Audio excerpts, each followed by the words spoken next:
Guys, welcome back to my YouTube channel. ഇതൊരു day in my life വീഡിയോയാണ്. അങ്ങനെയൊക്കെ പറയാം. രാവിലത്തെ ബ്രേക്ക്ഫാസ്റ്റിന് എനിക്ക് വീഡിയോ എടുക്കാൻ പറ്റിയില്ല. കുറച്ച് ക്ലീനിങ് ഒക്കെ ഉണ്ടായിരുന്നു. അത് കഴിഞ്ഞ് കുളിച്ച് റൂമിൽ വന്ന് ഞാൻ നഖത്തിൽ മൈലാഞ്ചിയൊക്കെ ഇട്ടു. പിന്നെ ഒരു കേക്ക് കഴിച്ചായിരുന്നു. എൻ്റെ അനിയത്തിയൊക്കെ പറയുന്നത് ഞാൻ ഈ നടിയെപ്പോലെയാണെന്ന്. അപ്പോൾ ഇത് എനിക്ക് തോന്നിയിട്ടില്ല. അപ്പോൾ നിങ്ങളൊക്കെ ഗീവ് അവയുടെ വീഡിയോസ് കണ്ടിട്ടുണ്ടായിരിക്കാം. കുറച്ച് പേരൊക്കെ പാർട്ടിസിപ്പേറ്റ് ചെയ്തു. അപ്പോൾ എൻ്റെ അനിയത്തി ക്രോഷറ്റിൽ അതിനുള്ള ഡോൾസും കീ ചെയിൻസൊക്കെ ഉണ്ടാക്കുന്ന തിരക്കിലാണ്.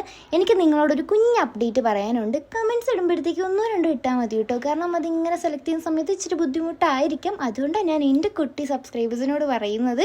എൻ്റെ സബ്സ്ക്രൈബേഴ്സിന് മാത്രമുള്ള ഗീവ് അവേ ആയതുകൊണ്ട് സബ്സ്ക്രൈബ് ചെയ്യാൻ മറക്കരുത് കേട്ടോ. അതുപോലെ ലൈക്കും കമൻറ്റും റൂൾസ് പ്രകാരം അങ്ങ് എല്ലാം ചെയ്തിരിക്കണം. പിന്നെ പാർട്ടിസിപ്പേറ്റ് ചെയ്യുന്ന കണ്ടിട്ട് എനിക്ക് ഭയങ്കര സന്തോഷമുണ്ട്. ഒരുപാട് താങ്ക്സ് എല്ലാവരോടും. അങ്ങനെ ഈവനിങ് ഒക്കെ ആയപ്പോൾ ഞങ്ങൾ ചെസ് ബോർഡും കൊണ്ട് ഇറങ്ങി. എനിക്ക് കളിക്കാൻ അറിഞ്ഞൂടാ കേട്ടോ ഈ ചെസ്സ്. കാരണം ഈ ബുദ്ധിപരമായിട്ടുള്ള ഗെയിംസും ആക്ടിവിറ്റീസൊന്നും പണ്ടേ എനിക്ക് പറഞ്ഞിട്ടില്ല. കാരണം എന്നെക്കൊണ്ട് പറ്റത്തില്ല. അതുകൊണ്ടാണ്. അപ്പോൾ എൻ്റെ മാമായും ആൻറ്റിയും മാമയുടെ മൂത്ത മോളും ഭയങ്കര അഡിക്ഷനാണ് ചെസ്സിൽ. അപ്പോൾ അവരുടെ വീട്ടിലും ഉണ്ട്. പക്ഷേ നല്ല രസമാണ് കേട്ടോ. രാജാക്കന്മാരുടെ കുറേ പണ്ടത്തേക്കാൾ ആ ഒരു രീതിയിലാണ് ഈ ഒരു ചെസ് ബോർഡ് ഇരിക്കുന്നത്. അപ്പോൾ ഞാൻ ഭംഗി നോക്കി ഇരിക്കാറുണ്ട്.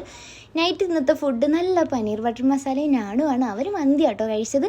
പിന്നെ നിങ്ങൾക്കറിയാലോ ഞാനിപ്പോൾ നൈറ്റ് ഡ്രൈവിംഗ് പഠിക്കാനായിട്ട് പോകുന്നുണ്ടെന്ന്. അത് കഴിഞ്ഞ് വീട്ടിൽ വന്നപ്പോൾ എൻ്റെ അനിയത്തി ഒരു കുഞ്ഞ് കോഴിക്കുഞ്ഞും ഒരു ഒക്ടോബേഴ്സിൻ്റെ ഒരു കീച്ചൻ ക്രോഷറ്റിൽ ഉണ്ടാക്കി എനിക്ക് വെച്ചിട്ടുണ്ടായിരുന്നു. ഭയങ്കര ക്യൂട്ടായിരുന്നു. നിങ്ങൾക്ക് ഇഷ്ടപ്പെട്ടോ? അപ്പോൾ എൻ്റെ വീഡിയോസ് ആദ്യമായിട്ടാണ് കാണുന്നുണ്ടെങ്കിൽ ലൈക്കും ഷെയറും കമൻറ്റും സബ്സ്ക്രൈബും ചെയ്യാൻ മറക്കരുത്. അപ്പോൾ ടാറ്റാ, ബൈ.